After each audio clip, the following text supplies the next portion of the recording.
Yay, that I was good. love that song. That was good. That was one of Jay's favorites too.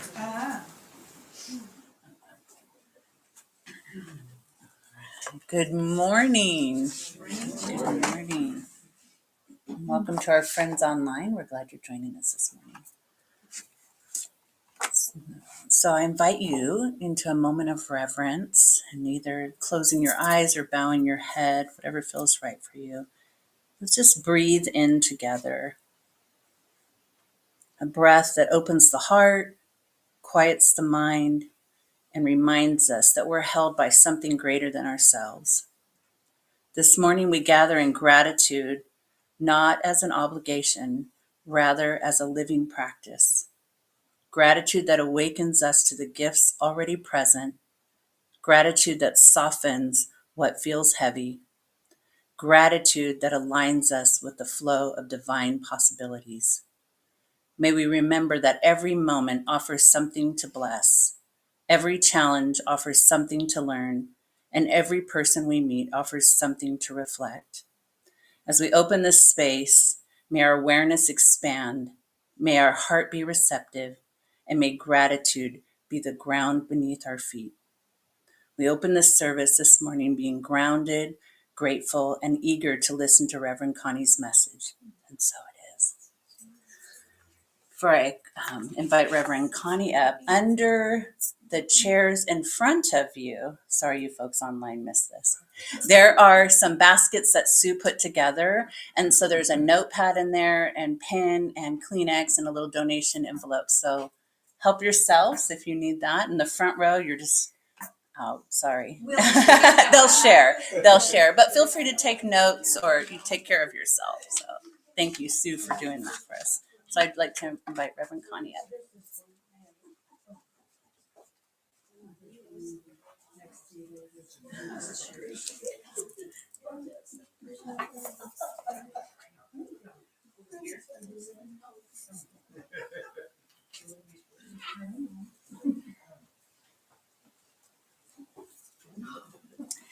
In the year 1947, my soul entered into life here on planet Earth.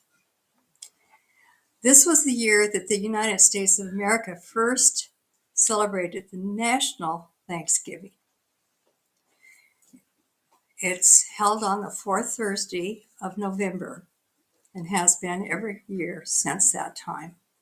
However, it was put into Congress in 1942 by President Franklin D. Roosevelt, but wasn't officially celebrated until 1947. It waited until I was ready to come. And every 11 to 13 years, my birthday lands on Thanksgiving, which it's going to do this year. So come to the Home Center for Thanksgiving dinner and help me celebrate. Each human soul enters life on this planet through the process of birth. But where did it originate from? Where does life originate from? There are all kinds of explanations about it. But one I'm going to give you this morning is by Gresham Winkler in his book, Kabbalah 365, Daily Fruit from the Tree of Life. And it has this to say about life's beginning.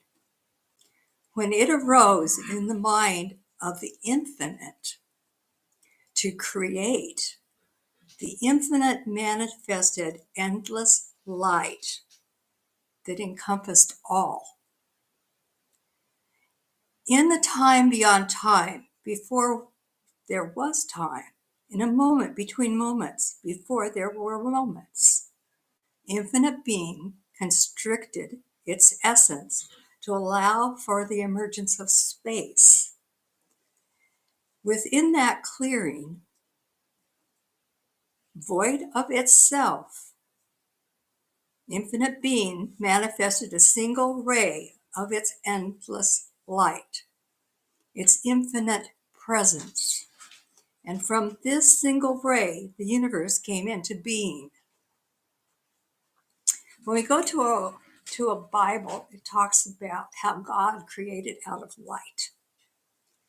And it tells us also that we were one of its creations, and that it created us in its image. Well, our Bible doesn't state it quite the way as others places do, but basically, we were born out of light. That particular quote was from a 16th century rabbi, Chaim Vital. And he says, this endless light that was spoken of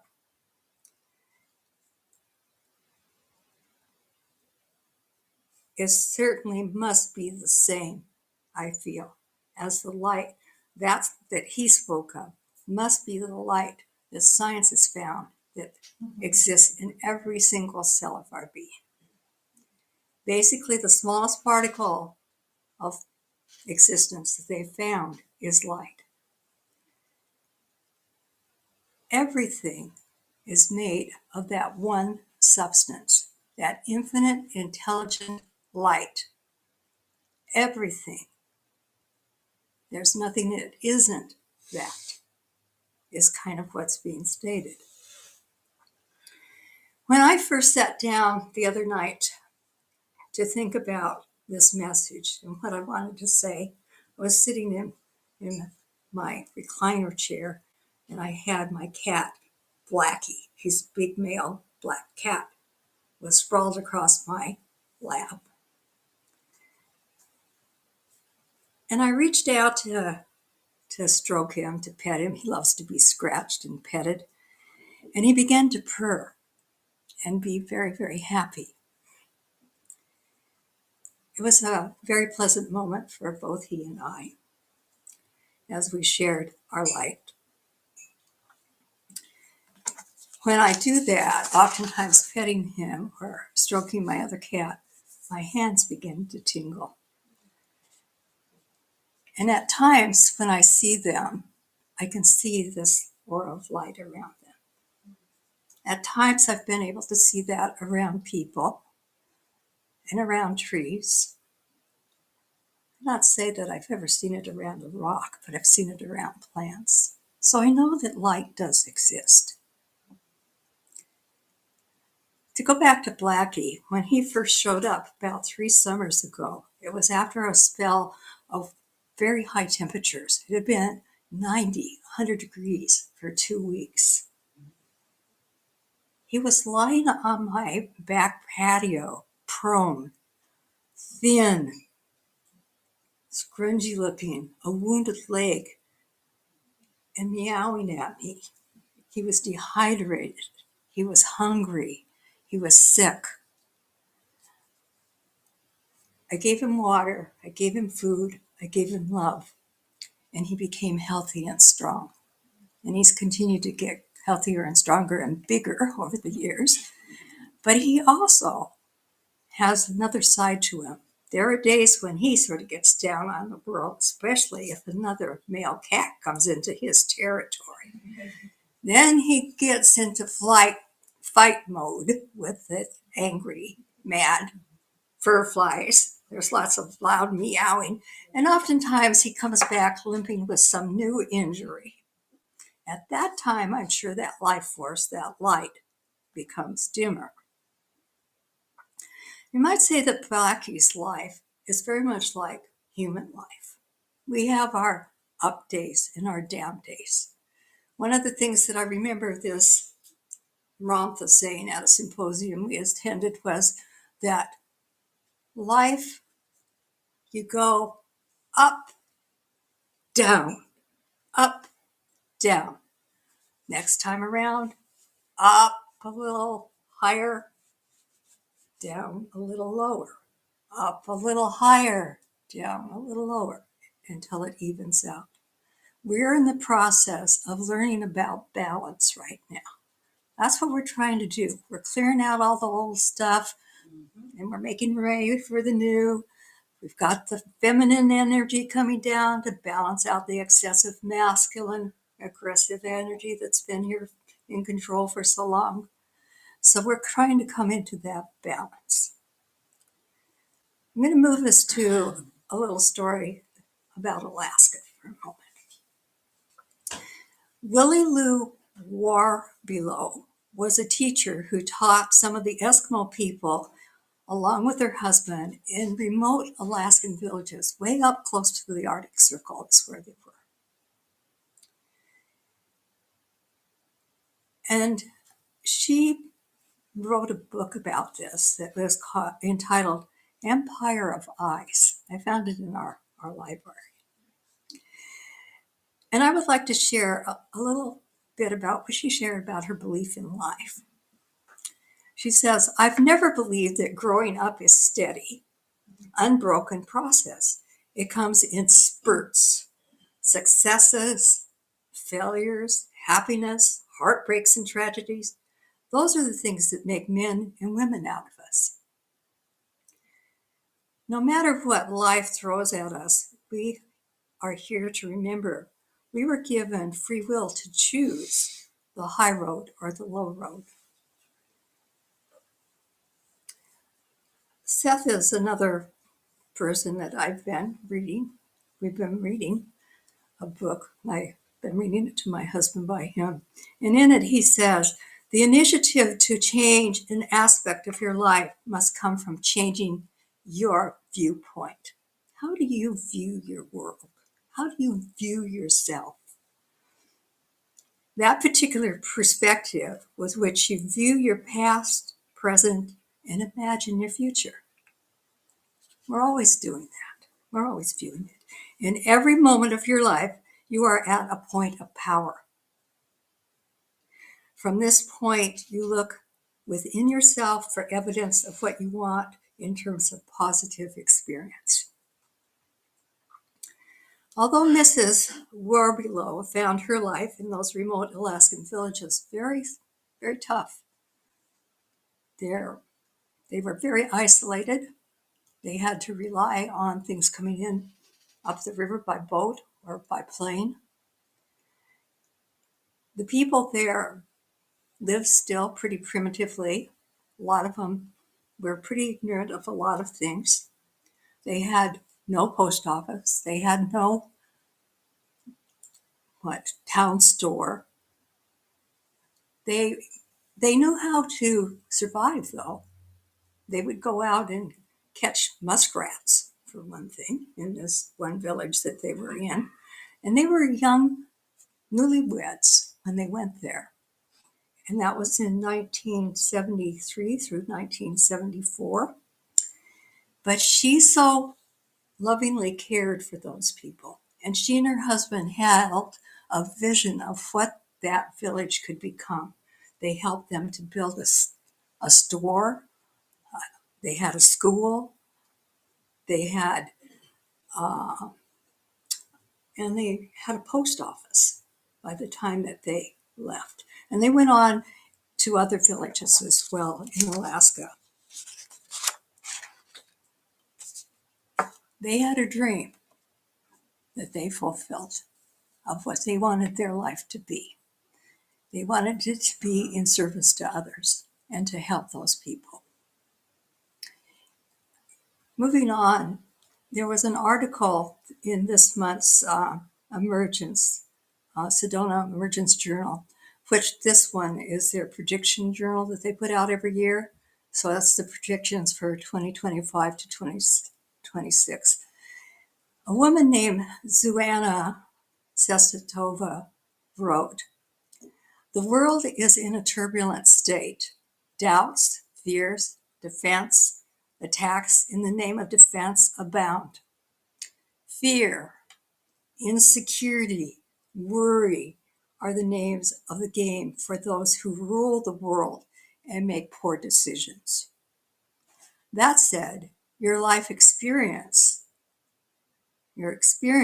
are never based on the decisions of others, but only on the ones that you make yourself. Yeah. We're responsible for our lives. This leads me back to the fact that we were given free will by our Creator, which means one always has choices to make in life. Yes. In every moment, which is your point of power, You choose to spend your energy on either high energy, good, or low energy, bad thoughts. You can choose to trust peace, calmness, joy, respect, interest, high energy, good feel thoughts, or fear, worry, doubt, disgust, low energy, not so good feeling thoughts. It is your life. How would you like to be able to predict the future of it? That's where we're going again with Zuana Sestotova. These foreign names sometimes can be interesting to pronounce. She says, to predict your future, look at your train of thoughts and feelings about the world and life in general. If you don't like what you see and feel, change it. You have the power. Change your feelings. And I believe, after some things I've been reading with Seth, that we also have to take a good look at our beliefs, because our thoughts come along with our beliefs. What are your core beliefs? So we have to look at those as well.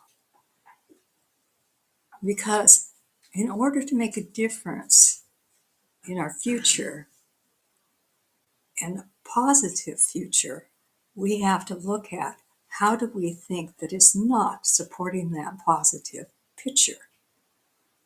What weeds do you have in your garden that are not letting that seed for peace, happiness, joy, and so forth come into your life?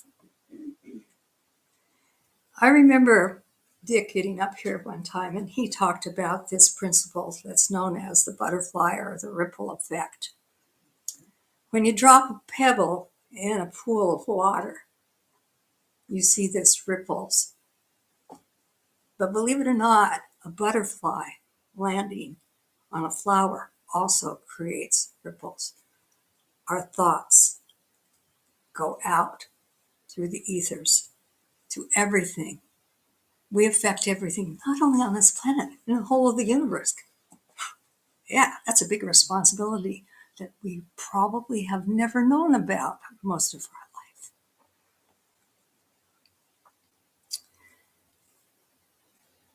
There was a poem that was in this book that I read when I was in Alaska that has an opening line, something like this. Thoughts are things with breath and wings and can fly to the furthest corners of the earth.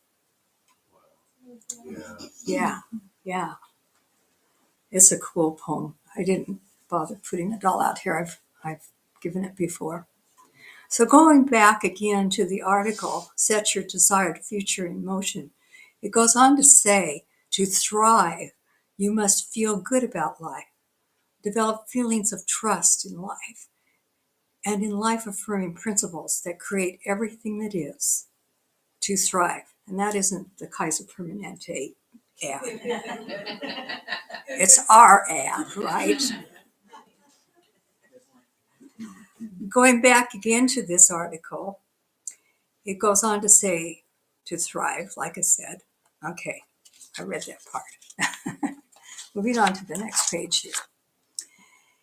It is good to step out of our box. I can remember somebody presented something where it showed this man wanting to go to a castle. But he got there, he finally gets to where he wants to go, to this castle. But he goes back and forth, and the guards are watching him go back and forth every day until he has this rut formed. Do we do that in our lives? Do we form a rut that we can't escape from? It's so deep. Can we not change our habits, our beliefs, to help support us in this positive vision of what we really want for our future? That's what we're working on. We're working on it individually, or we're working on it nationally, we're working on it worldwide. It may not look like it, but what happens when The old has to give way to the new. There has to be a breaking down effect, and that's what's happening. We're also receiving wake-up calls. What do you think COVID was all about? Or earthquakes, or tidal waves, or tornadoes? Yeah, it's time to wake up and remember who we truly are. Another statement made by Susanna Sedekosky is, don't believe the world is getting worse.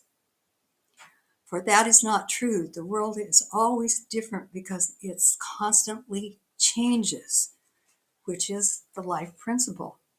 That's evolution. We can't stay the same old way.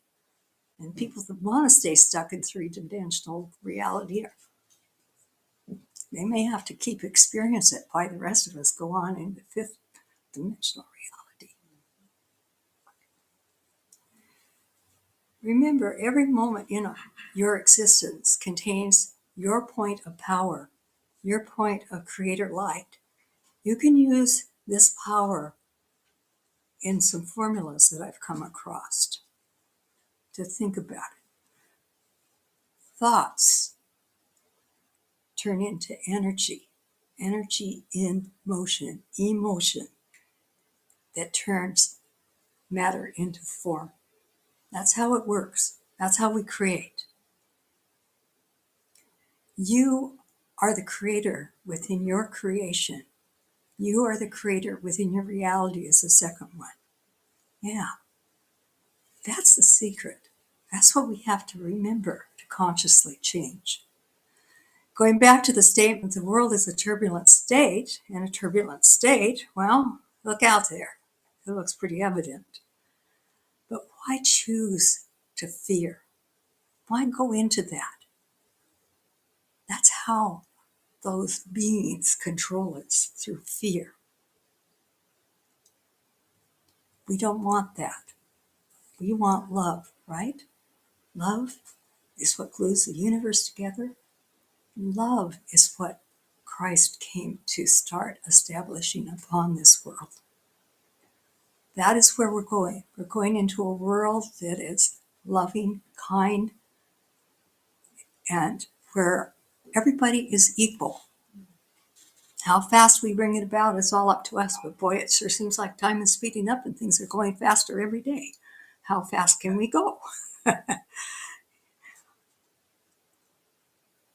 Building on this idea, Master Fap in the book Surfing the Himalayas, and I kept telling my husband I was suffering the Himalayas, has this to say: the world that most people see, which they call life, is really just a dream. The everyday experience of what they view as life is transient. It's not permanent. All events, all feelings come then back. Once they're out there, they come back into formless eternity. Energy just recirculates, from which all things come and to which all things must return. That's what the breaking down experience is. We see it every fall and through the winter, and then what comes? Spring, new growth, new being. That's the process. It's through our power of thought that humans can allow the events of our present day. We allow those through our thoughts. We create them through our thoughts. We are the creators within our creation. Those that are no longer serving our higher good, those things, need to be released, to let go of. All of that stuff we've stored away within ourselves that we didn't want to face needs to come up, looked at, if possible, maybe sometimes not even looked at, and just release. A lot of times when we have an ache or a pain or whatever, if we simply say to ourselves, whatever I am holding in my consciousness, I now desire to freely and easily release it. It can go. That's my experience.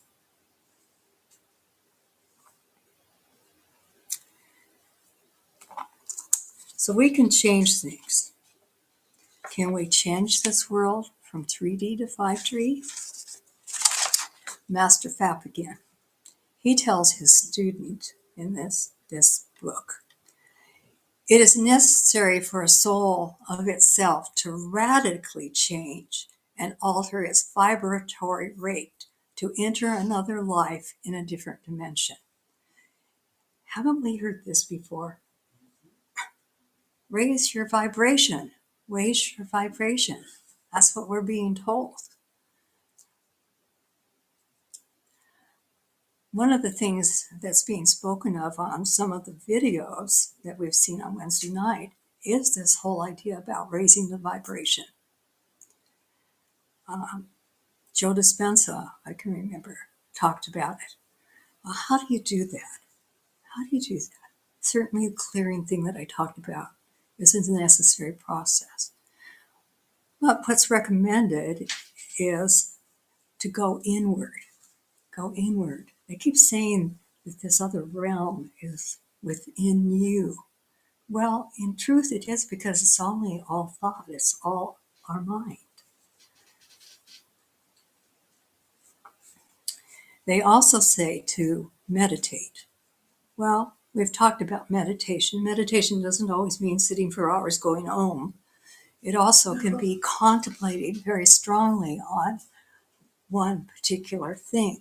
We all do it daily. We all do meditation in some form daily on things. They also talk about the need to spend time contemplating your life and spending time in nature. That's what's supposed to help us go into those higher realms, that will help us go into that higher consciousness, that fifth dimensional reality, that new world that we're trying to birth. We souls can shine our light, which has the power in every moment of our existence to create a new life here on planet. Okay. I know that was a lot. Life is a big subject, right? It was hard to narrow it down. Okay. Let's go into a little meditation time. So let's take a few deep breaths together.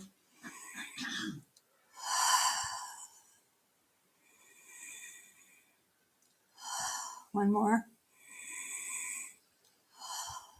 And I'm going to do that Om thing. Om. Om.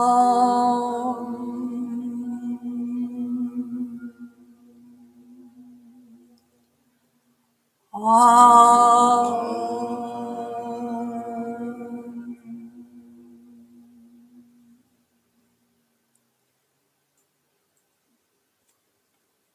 I'd like you to contemplate these two affirmations. I am bringing my life into balance and harmony through the power of my higher self and creator.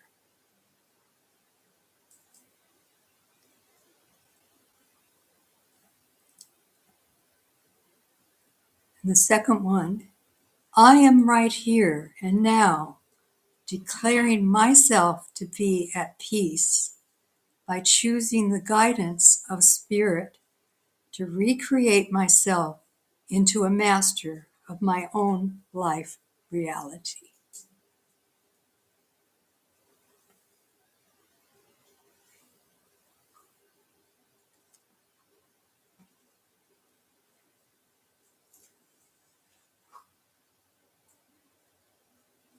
Okay, begin to come back into the room.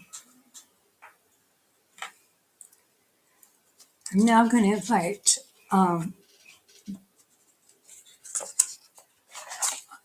someone to do the offering.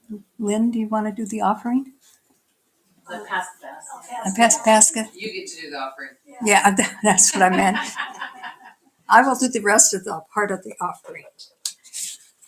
I believe we're going to have 2 baskets go around this morning. Okay, the larger basket has these forms that Madge has been talking about. They'd like us to tell them how we prefer giving our offering so that they can put this out to the people to know how they can do that, because there are many different ways that we can do that these days, you know. Or Lots. just a general donation. Yeah, for just What works. what works for you. So please take time and fill that out. And the other one, of course, is for our regular donations to the home center to help our beautiful center keep running. So as it goes around, as we prepare our offering to the home center, let's hold it in our hands and charge it up with the energy of alignment, generosity, and sacred intention. We know that we are part of the greater circulation of good, and that our gifts will multiply for the highest healing, growth, and service to us and our community. As the basket is coming around, please take the time to fill it with your blessings, and we thank you for your generosity and for continuing to support our good works here. And so it is. Okay, so as the basket is going around, Reverend Jen's going to come up and delight us with a little something. And, Correct was off. I will delight you with a little something. and then give us our closing prayer. The pressure's on, but I'm going to put it back out on all of you. How about that? As we're in the season of gratitude and thankfulness. We're really feeling that this time of year. Just shout out like one or two words, something that you're grateful for, something that you're thankful for. Life, church, Home center. home center, All of you. family, Community. community, husband, Beautiful fall leaves, Oh, wives. That came from the front row. Synchronicities. Blessings. And our friends online, you can shout at us or type in the chat something that you're grateful for. Harmony. Jen, Yes. so I have a particular gratitude for Tammy. I don't know if she's here. Right in front of you. Oh, because I went to a concert. I was early. My friends weren't there. It's a big space. I've never been there before.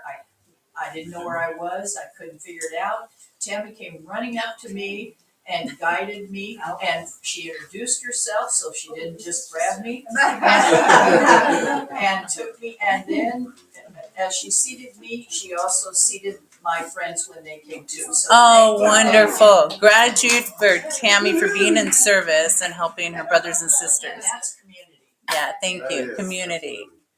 Wonderful. Thank you. Kindness. So this morning I'm going to close with a Celtic version of the Lord's Prayer, and this is by John Philip Newell. I invite you to join me.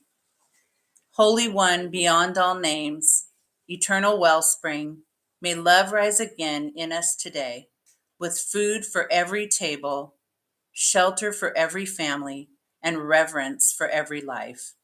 Forgive us our failings in love, and free us from our falseness, that the light of our souls may shine, and the strength of our spirits endure, for earth and all its people, this day, tonight, and forever.